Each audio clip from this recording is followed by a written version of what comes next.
essa moto ela tá dando uma estraladinha na relação, mas é defeito das relações hoje em dia. Porque ó, eu tô trabalhando de moto já faz 2 anos.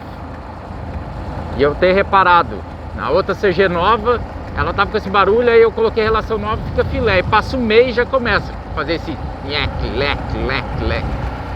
Aí eu tava com a CG mais antiguinha, o modelinho das antiguinhas, 125, mesma situação. Coloca a relação nova, vai bem, passa um mês, 2 meses, começa a fazer esse barulho. Essa aqui é a Factor. Como ela já tá com a relação gastinha, também eu já peguei ela fazendo esse barulho, sabe? Ainda esses dias o Chapa tava escutando barulho e falou pra mim, ali, tava conversando com ele na frente de casa. Ele falou, troca esse negócio. Eu falei, não tem erro não, filho. Vai andando.